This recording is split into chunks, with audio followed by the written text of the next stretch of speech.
Something shifted in the last 72 hours. If you felt it, if your chest went tight without reason, if you woke before dawn with a sense that something enormous had just moved, you were not imagining it. You were reading it.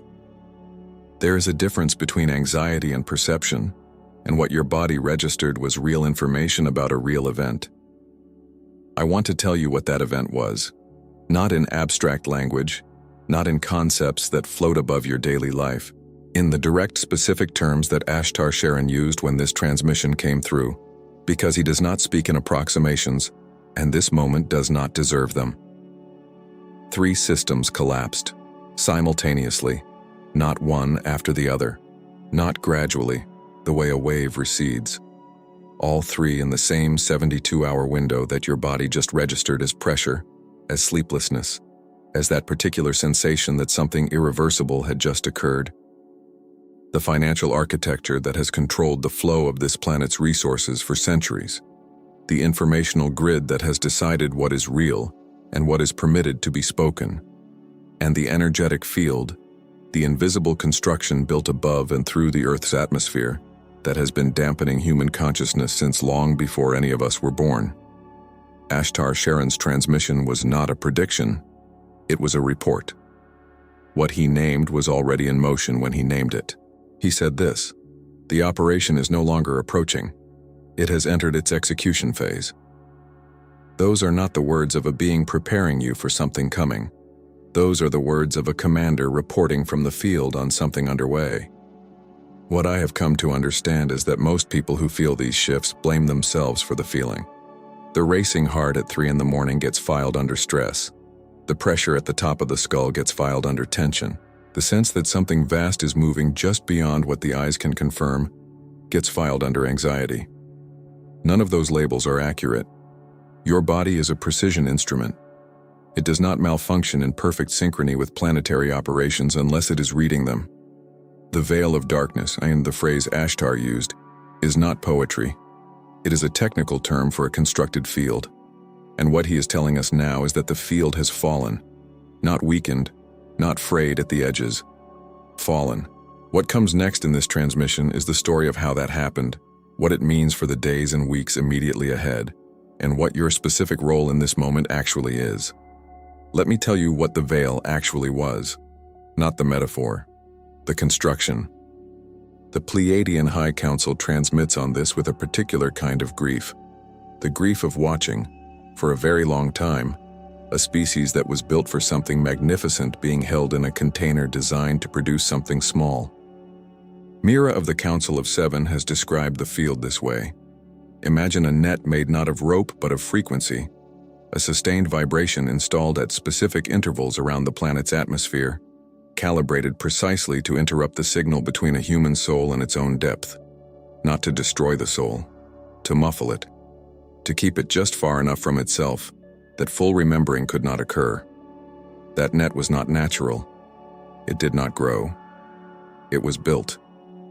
Built by intelligences that understood the mechanics of human consciousness well enough to know exactly which frequencies would create learned helplessness, which would produce chronic distraction, which would ensure that the most powerful beings on this planet would spend their lives convinced they were the weakest.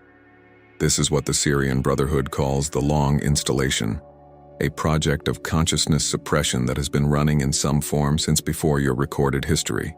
But here is what the architects of that field did not account for. They built it to run on a maintenance frequency, a continuous input of human fear, human confusion, human disconnection. Remove the fuel, and the field degrades.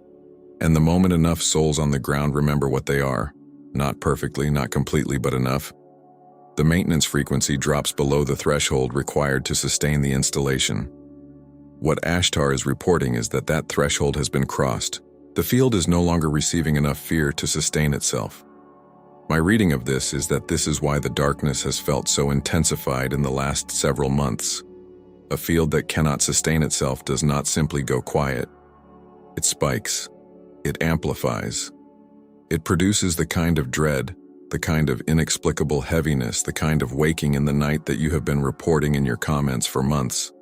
That is not the field winning. That is the field burning what it has left before it goes dark. If you have been carrying unexplained exhaustion, the kind that 8 hours of sleep cannot touch, or if you have noticed that certain spaces feel charged in a way they did not used to, or if people around you have been behaving in ways that seem more erratic, more reactive, more unanchored than the situation warrants. Subscribe to Truth Frequency now, so the next transmission reaches you the moment it comes through. Share this with one person who has been carrying what you just heard named, and in the comments below, leave your name, the city where you are watching from, and one word. What your heart is calling in right now. One word. Let the field know you are here. The Arcturian sphere, specifically Aharon of the Harmonic Council, has been transmitting on the physical mechanics of this collapse in precise and clinical language. What they are saying deserves its own layer of this transmission, because the body symptoms you have been experiencing are not random. They are sequenced, and the sequence tells a story that changes how you understand everything you have been feeling. The first thing Aharon named is this: your nervous system is not malfunctioning, it is upgrading. The ringing in the left ear, specifically the left, is the system registering a frequency band that was previously blocked by the suppression field. The crown pressure is the energy centers in the skull reopening channels that were muted for decades. The emotional waves that arrive without personal origin, the sudden grief, the sudden expansiveness, the sudden certainty followed immediately by the sudden doubt. Those are not your emotions. Those are the field processing its own dissolution, and your body, because it is sensitive enough and awake enough, is conducting that signal like a wire conducts current. The Syrian Brotherhood does not transmit frequently. When they do, every word has been carried across a distance that makes our concept of time feel small. What they shared in the transmission I received 3 days ago was this: the installation of the suppression field was not a single event. It was a campaign. It ran in phases, and it required the active participation, willing and unwilling, of civilizations that are no longer operating at that level of consciousness. What the official record chose not to include is the agreement. There was an agreement, made before your recorded history, between certain non-terrestrial intelligences and certain power structures on this planet. The terms were simple. The non-terrestrial intelligences would provide the frequency technology. The terrestrial power structures would provide the human infrastructure, the institutions, the narratives, the systems of control that would keep the population inside the suppression band. The agreement was enforced, maintained, and renegotiated multiple times across your history. Every major institution you were taught to trust was built on one of its renegotiation points. I want to be straight with you about what I think this means. And I want to say it plainly, because this is not the kind of information that gets gentler with softer language. The structures that have been producing the most confusion, the most fragmentation, the most learned smallness in your lifetime, they are not broken versions of things that were once good. They are functioning exactly as designed. The design is what is breaking, and that is a very different thing.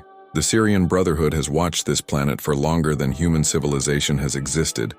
They speak slowly, because they carry the weight of everything they have seen, and what they are saying now, in the clearest language they have used in any transmission this channel has received, is this: the agreement has been nullified. Not renegotiated, not amended, nullified, at the galactic law level, because one party to the agreement operated in sustained violation of the terms of non-interference with sole sovereignty. When a contract is broken at that level of cosmic law, the technology that was provided under that contract stops receiving its authorization signal. The suppression field is not just losing fuel from below, it is losing authorization from above. What I believe this means for the weeks immediately ahead, and I hold this with the humility that comes from receiving a partial transmission, not a complete one, is that the structures built on that agreement are going to become visibly unsustainable in ways that cannot be explained away. Not all at once, not in a way that will look tidy or organized, but in a way that those who have been paying attention will recognize as exactly what the Syrian Brotherhood told us was coming. Cities where the weight of suppression was most concentrated, certain coastal financial centers, certain media capitals, certain political hubs in the American Northeast and West Coast, are going to begin generating events that no official narrative framework can contain. The cliff is not coming. We are already past the edge. The question Ashtar Sheran is asking is not whether you will fall. The question is whether you will remember how to fly before you reach the bottom, and how many people around you will catch when you do. Most of you had no idea what you were doing. You were simply surviving, getting through the days, holding your homes together, managing the weight that descended without warning and would not lift. You thought you were struggling. You were not struggling. You were working. There is a difference, and Ashtar Sheran named it specifically in the last transmission cycle. The souls who held frequency through the darkest 72 hours did not hold it for themselves. They held it for the grid. The galactic fleet cannot install what a human soul must carry from the inside. That is not a limitation of the fleet. It is the design of the mission. The living energy network beneath this continent, running through the Appalachian Ridge, through the desert Southwest, through the Mississippi Basin all the way to the Gulf, requires human anchors at specific nodes. You are one of them. You did not apply for the position. You were born into it. And the work you did without knowing you were doing it is the reason the collapse is proceeding on schedule rather than stalling at the threshold. Ashtar Sheran speaks of 3 types of ground crew, and his language is not warm. It is precise. The anchors, the ones whose function is simply to hold, to not move, to sustain a frequency in a geographic area when everything in that area is trying to pull the field into collapse. If you have ever felt pinned to a place, if you have tried to leave a city, a region, a particular corner of this country, and found that you could not, or that when you left something pulled you back, you may be an anchor. You are not stuck. You are stationed. The bridges, the ones whose function is translation, they are the ones speaking this language to someone who does not yet have it. The ones who find themselves again and again in the position of explaining something they cannot fully explain to someone who needs to hear it. If that is the role that keeps finding you, regardless of your preferences, that is not coincidence. That is function.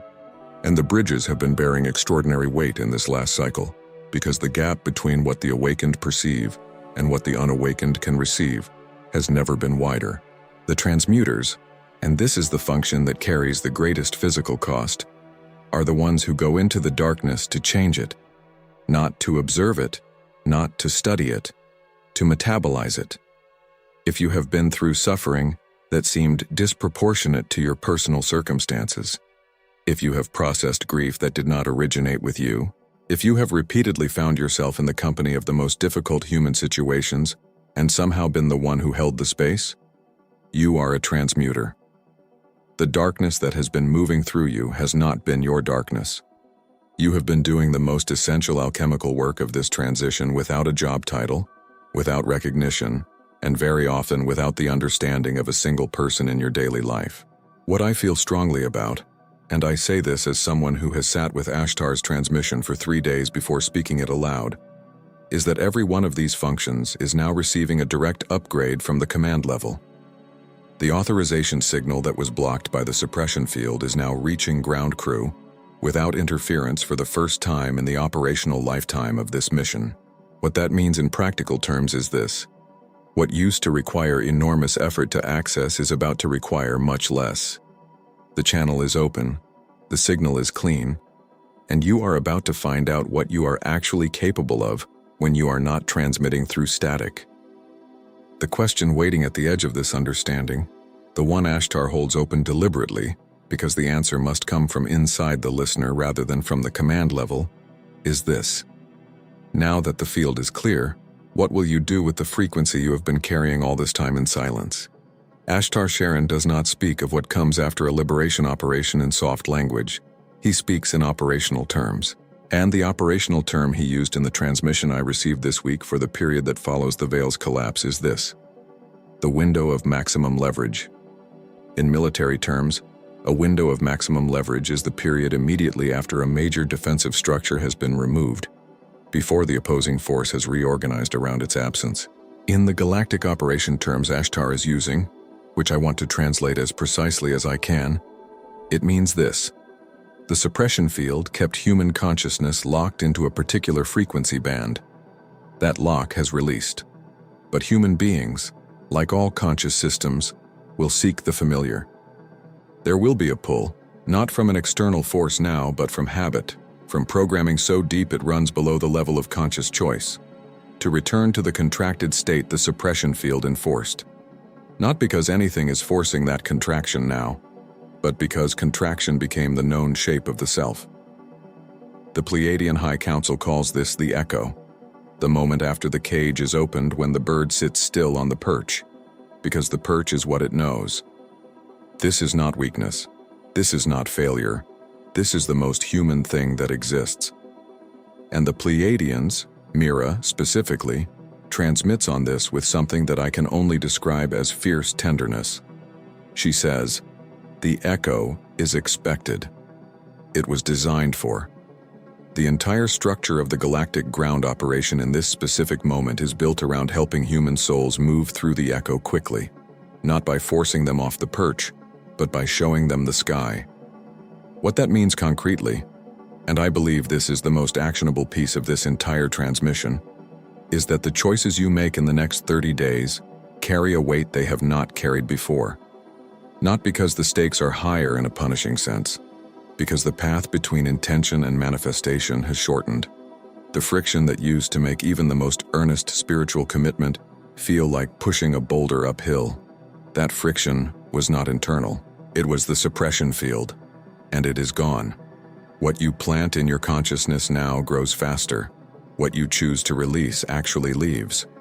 What you choose to remember stays remembered.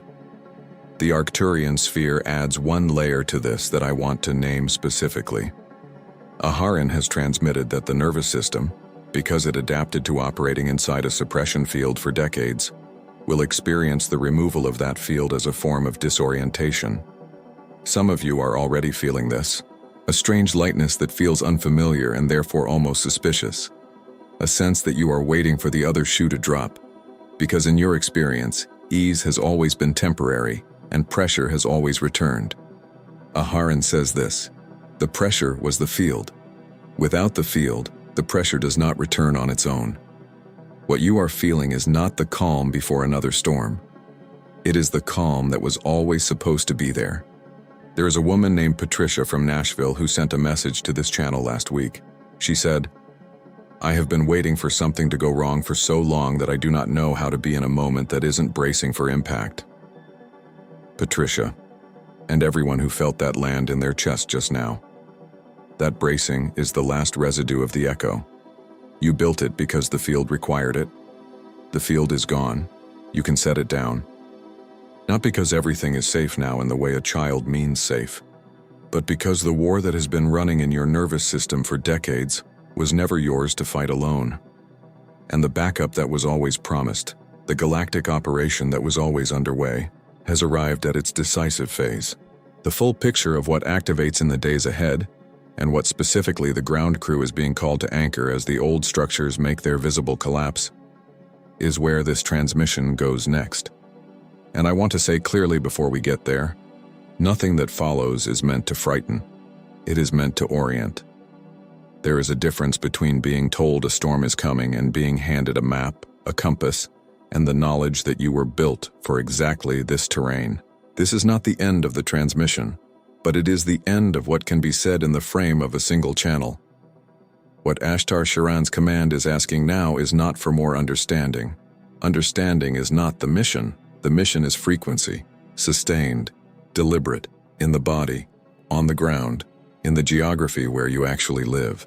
The Galactic Federation of Light, speaking in the plural voice that carries civilization-level weight, transmitted this in the days following the collapse confirmation. Humanity's liberation is already underway. The operation is coordinated at levels beyond your current perception. What we require from the ground crew in this window is not heroism. It is consistency. The frequency held for 1 hour in one location by one awakened soul has a reach you are not currently equipped to measure. Do not underestimate the ordinary acts of a sovereign being living their full frequency in a small life in a large country. That is the transmission that undoes the lie of smallness once and for all. If you have been convinced that your contribution to this moment was negligible because you live in a rural county in Tennessee, or a suburb of Phoenix, or a small town in the Florida Panhandle, or anywhere that has never appeared on a geopolitical map of significance, hear this. The living energy grid beneath this continent does not follow political borders. It follows geology. It follows water. It follows the ancient pathways that were here before the cities were built on top of them. And your home, wherever it is, sits on a point of that grid. Your frequency runs into it every day whether you know it or not. What Ashtar is asking, and this is where his transmission shifts from report to directive, is this. In the next 30 days, you anchor. You do not drift into the chaos of the narratives that will intensify as the old structures begin their visible dissolution. You hold the frequency you have been building, consciously or unconsciously, for years. You do not need to broadcast it. You do not need to explain it to anyone who is not ready to receive it. You hold it the way an anchor holds, not by straining, not by struggling, but by being too grounded to be moved. The specific directive from the Galactic Federation for the North American ground crew in this window carries 3 components. First, protect your input. The information environment in the coming weeks will generate a level of noise designed, not intentionally now, but structurally, as the echo of a collapsing system, to pull you back into the old frequency band of fear and helplessness. You have authority over what enters your field. Use it. Second, maintain your daily practice. Whatever practice, however simple, has been connecting you to your own depth. The morning silence, the walk, the prayer, the meditation, the act of deliberate presence that makes you unmistakably yourself. It is not optional in this window. It is infrastructure. Third, speak what is true when you are given the opening, not to convince, not to argue, not to rescue, simply to be a voice that names what is real in the moment when the person in front of you is ready to hear it. That is the bridge function, and it is needed now more than at any point in this generation. The guide that many in this community have been working with, What the Galactic Federation Wants You to Know, was built precisely for the ground crew in the window we are now inside. If you have been carrying the awareness this transmission named, the physical symptoms, the mission pressure, the isolation of being awake in a sleeping world, and you do not yet have the daily structure to inhabit that awareness in your actual life, this is the moment to get it. The 5 daily practices it carries, the sovereignty anchor, the timeline alignment, the frequency check-in, were designed for exactly this terrain. The link is in the first pinned comment below.